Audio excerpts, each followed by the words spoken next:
হানজালার গোসল হয়েছিল তৃতীয় আসমানে জমজমের পানিতে। হযরত হানজালা রাদিয়াল্লাহু তাআলা আনহু তিনি সদ্য বিবাহ করেছেন। ওই সময় আমাদের প্রিয় নবী সাল্লাল্লাহু আলাইহি ওয়াসাল্লাম সাহাবীদেরকে বললেন, আমার সাহাবায়ে কেরাম, তোমরা উহুদের যুদ্ধের জন্য প্রস্তুতি গ্রহণ করো। রাসূলুল্লাহ সাল্লাল্লাহু আলাইহি ওয়াসাল্লাম হযরত হানজালা রাদিয়াল্লাহু তাআলা আনহুকে বললেন, হানজালা, তোমাকে যুদ্ধে যেতে হবে না। তখন হানজালা রাদিয়াল্লাহু তাআলা আনহু বললেন, ইয়া রাসূলুল্লাহ, আপনি যুদ্ধে যাবেন, কাফেরদের সঙ্গে যুদ্ধ করবেন, আর আমি সেখানে না গিয়ে স্ত্রীর সঙ্গে আমোদ প্রমোদ করব? এটা আমি সহ্য করতে পারবো না। আমাকেও যুদ্ধে নিয়ে চলুন। রাসূলুল্লাহ সাল্লাল্লাহু আলাইহি ওয়াসাল্লাম তখন বললেন, হানজালা, আমি তোমাকে আদেশ দিলাম, তুমি বাড়িতে থাকো, তোমাকে যুদ্ধে যেতে হবে না। হানজালা তখন নবীর আদেশ শুনে কাঁদতে কাঁদতে বাড়ি চলে গেল। আমাদের প্রিয় নবী সাল্লাল্লাহু আলাইহি ওয়াসাল্লাম সাহাবীদেরকে নিয়ে যুদ্ধে চলে গেছেন। এদিকে সাহাবী হানজালা তার স্ত্রীর সঙ্গে রাত কাটানোর পর তার উপর গোসল ফরজ হয়ে গিয়েছে, তাই সে গোসল করতে গেছেন, পানি নিয়ে দাঁড়িয়েও গেছেন। এই সময় মদিনার গলি থেকে কেউ একজন চিৎকার করে বলছিলেন, মদিনার মুসলমানরা, তোমরা কার জন্য জীবিত থাকবে? তোমাদের প্রিয় নবীকে কাফের মুশরিকরা শহীদ করে দিয়েছে। এই কথা যেই মাত্র হানজালার কানে পৌঁছালো, তখনই তিনি পানির বালতি ফেলে দিয়ে তার স্ত্রীর কাছে গেল এবং তার স্ত্রীকে বলল, হে আমার স্ত্রী, তাড়াতাড়ি আমার তলোয়ারটা দাও। যে কাপুরুষরা আমার নবীকে শহীদ করেছে, যে কাফেররা বিশ্বনবী হযরত মুহাম্মদ সাল্লাল্লাহু আলাইহি ওয়াসাল্লামকে হত্যা করেছে, আমি তাদেরকে ছাড়ব না। আজ হয় তারা মরবে, না হয় আমি মরব। যে দুনিয়ায় নবী নেই, সেই দুনিয়ায় আমি বাঁচতে চাই না। দাও, আমার তলোয়ারটা দাও। তখন হানজালার স্ত্রী বললেন, আপনি আমার নবীর হত্যাকারীকে হত্যা করতে যাচ্ছেন?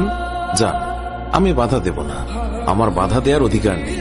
তবে আপনি দয়া করে গোসল করে পবিত্র হয়ে যান, কেননা আপনার উপর গোসল ফরজ হয়ে গিয়েছে। এছাড়াও আপনি যদি উহুদের ময়দানে শহীদ হয়েও যান, আমি কোনো দুঃখ করব না। উত্তরে হানজালা বললেন, না, যদি আমি গোসল করতে যাই, তবে আমার নবীর হত্যাকারীরা কিছু সময়ের জন্য হলেও বেঁচে থাকবে। এটা আমি হতে দিতে পারি না। আমার যেই দুনিয়ায় আমার নবী বেঁচে নেই, ওই দুনিয়ার পানি দিয়ে আমি গোসল করতে পারি না। এই বলে তিনি তলোয়ার নিয়ে চলে গেলেন। উহুদের ময়দানে তিনি অনেক কাফেরকে হত্যা করলেন। একসময় যুদ্ধ করতে করতে তিনি শহীদ হয়ে গেলেন। যুদ্ধ শেষ হয়ে গেলে আল্লাহ রাসূল সাহাবীদেরকে বললেন, হে আমার সাহাবীরা, তোমরা যাও, গিয়ে দেখো আমার যে সকল সাহাবা একরাম শহীদ হয়েছে তাদের লাশ সংগ্রহ করো এবং তাদেরকে গোসলবিহীন দাফনের ব্যবস্থা করো। সকল শহীদের লাশ এনে এক জায়গায় রাখা হচ্ছে। নবীজি গুনে দেখলেন ৬৮টি লাশ রয়েছে, ২টি লাশ নেই। একজন তার চাচা হামজা রাদিয়াল্লাহু তাআলা আনহু, আর আরেকজন হানজালা রাদিয়াল্লাহু তাআলা আনহু। অস্থির হয়ে পড়লেন নবীজি। সব সাহাবাদের পাঠালেন লাশ খোঁজার জন্য। হঠাৎ বোরখা পরা এক মহিলা এসে দাঁড়ালেন নবীজির কাছে। নবীজি তাকে চিনলেন না। মহিলা বললেন, শুনুন ইয়া রাসূলুল্লাহ, কাল আপনি একটা বিয়ে পড়িয়েছিলেন, মনে আছে? নবীজি বললেন, হ্যাঁ, আমি তো হানজালার বিয়ে পড়িয়েছি, যার বিয়ের খুশিতে আমি খুরমা খেজুর ছিটিয়েছিলাম। মহিলা বললেন, ইয়া রাসূলুল্লাহ, আমার হাতটা দেখেন, হাতের মেহেদি এখনো শুকায়নি। কাল বিকেলে বিয়ে হয়েছিল, আর রাতে উহুদের যুদ্ধের জন্য বের হয়ে যান হানজালা।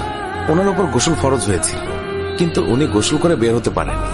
যাওয়ার আগে শুধু বলে গেছেন, যদি বেঁচে থাকি তাহলে দেখা হবে দুনিয়ায়, আর যদি শহীদ হয়ে যাই তাহলে দেখা হবে জান্নাতে। নবীজি কাঁদছেন।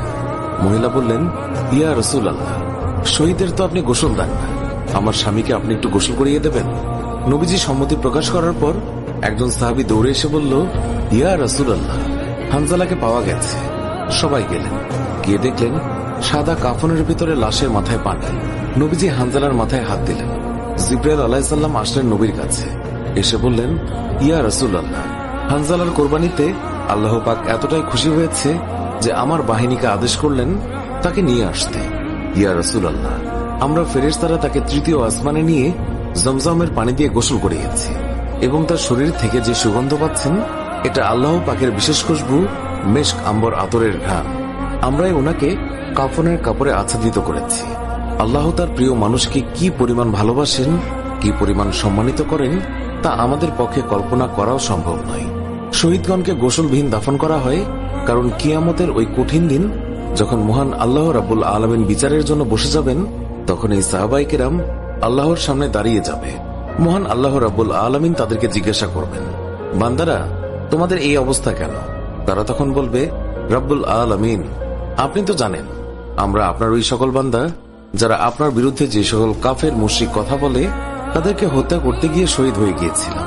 আল্লাহ তাআলা বলবেন, ও আমার বান্দারা, তোমরা যারা আমার জন্য তোমাদের জীবনের মায়া ত্যাগ করেছিলে, তার জন্য আমি তোমাদেরকে আজ বিনা হিসাবে জান্নাত দান করলাম। সুবহানাল্লাহ। সুপ্রিয় দর্শক, এর সাথেই শেষ হচ্ছে এখনকার ভিডিওটি ভালো লাগলে লাইক দিন, আপনার প্রিয়জনদের মাঝে শেয়ার করুন। এখনকার মতো বিদায় নিচ্ছি, দেখা হবে নতুন কোনো ভিডিওতে। এতক্ষণ ধরে ভিডিওটি দেখার জন্য অনেক অনেক ধন্যবাদ।